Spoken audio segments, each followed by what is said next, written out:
It's crazy to me because, with all these head coaching vacancies and at top schools like USC, Virginia Tech, Florida, maybe some other ones, and I've read stuff. Oh, Florida picked a bad time to fire Mullen.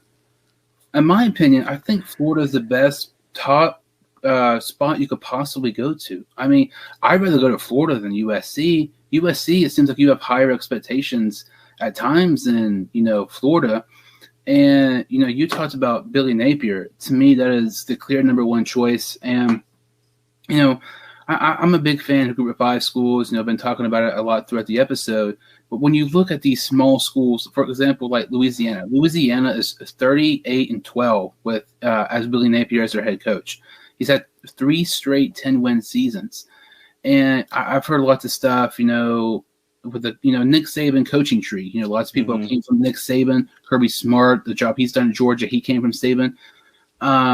Billy Napier has came from Clemson with Dabo Swinney and Saban from Alabama. So you have 2 great coaches that you've already had, experience with. You can learn a lot from them.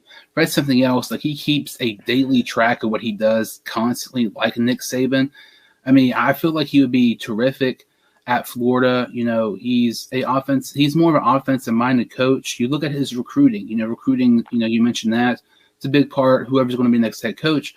Louisiana's had the best recruiting class in the Sun Belt the last 3 years. And you might say, well, the Sun Belt really don't have anybody. That's really not true, because Appalachian State's been a powerhouse, for years. And to have a better recruiting class for them for 3 straight years, that's very, very, very impressive. So I feel like Napier, to me, that's clearly number one.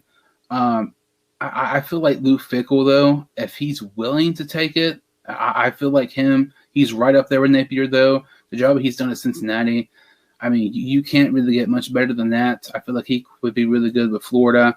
And I don't know. It's interesting. There was supposedly a rumor a week or so ago. I don't know if it's actually true or not. Lincoln Riley turned down a job at LSU. I feel like he'd be more inclined to take a job at Florida than LSU. I feel like Lincoln Riley, though, is kind of in that Dan Mullen situation where he doesn't live up to the full potential that he has type of deal. Because, we've seen in Oklahoma, they have potential of going undefeated and winning a college football championship. I mean, you said earlier you had them winning the whole thing this year, but they're not living up to their expectation, just like how Mullen was this year and even last year, despite playing a New Year's Six Bowl. So I wouldn't be against him. Obviously, you would rather have him than Dan Mullen. But I don't know. You mentioned Mark Stoops. It's interesting. I've heard some people say Bob Stoops, which I don't get that. I definitely rather have Mark Stoops. Bob Stoops, that's another name that, it does come up a lot. I just don't think that you hire a 61-year-old that has been out of the game for a couple of years and expect him to come in and recruit against Nick Saban and Kirby Smart. I just don't think you do that. I hear that all the time, and I've seen a lot of Florida fans say that they want Bob Stoops, and I just kind of laugh because I just don't think that is the way to go in any way. And with, let's say, Bob Stoops, that's basically hiring at Florida is basically the equivalent of Mac Brown going to North Carolina. Like, you're going to be in that 8-9 win seasons, but more than likely with the age of Stoops is in, there's a chance we could be in this exact situation 4 or 5 years from now. And you don't know how he's going to come out with not coaching for years. So I'd much rather have Mark Stoops and Bob Stoops. Mark Stoops is for sure, at Kentucky, and we talked about Florida had like a 20-game winning streak against Kentucky. Just something something really, really close happens. With Trask coming back, all of a sudden, they're 1-3. Kentucky is no slouch what they used to be in years past. They are much better, and they are up to where Florida's ranks have been the past couple of years. It seems like, and I feel like somebody else, Mario Cristobal at Oregon. Yeah, I was going to bring him up too. I like him quite a bit. I feel like he would do a great job. I feel like he would be better than Mullen. I feel like, honestly, really anybody would be better than Dan Mullen at this point. And, it's one of those things, if you hire an offensive-minded guy, if you have Richardson, it could be potentially success from the start, and they could be great. Yeah. I know lots of people like Lane Kiffin. I do not want him at all. I cannot stand Kiffin. He has an ego. He's just arrogant. I feel like, I was talking to somebody the other day. It's like, as crazy as it sounds, if Lane Kiffin went to Florida and had the success that he's had at Ole Miss the first couple of years, he would be looking for a higher job. Every single thing with Kiffin is just a part-time thing. He went to FAU for like 3 years, left as soon as he could, went to Ole Miss. If he goes to Florida, he'll be out within 3 years looking for a higher job. Mm-hmm. I don't feel like I don't feel like Lane Kiffin is actually committed to a program more or less a top job and a top paycheck. I think he would be great with Richardson. I just don't want Kiffin as the coach as Florida. Kind of like you mentioned with Mullen. He has potential to be good, but his ego might get in the way a little bit. He's kind of arrogant. Might think he's better than he actually is. Right.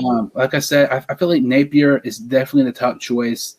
I would be fine with Fickle. I'd be fine with Riley, Cristobal, even Mark Stoops. I just definitely, if I had to pick one coach I don't want, it would definitely be Lane Kiffin. I just do not want to see him in Gainesville. Yeah, I'm glad you brought up Cristobal. Actually, he kind of slipped my mind a little bit. But Billy Napier and Mario Cristobal are the two probably at the top of my list. And I know that, Oregon has had a little bit of trouble getting up for the big games, especially they just got their brains beat in by Utah the other night. But they did beat Ohio State, so that's encouraging. But he has been pretty good at Oregon so far.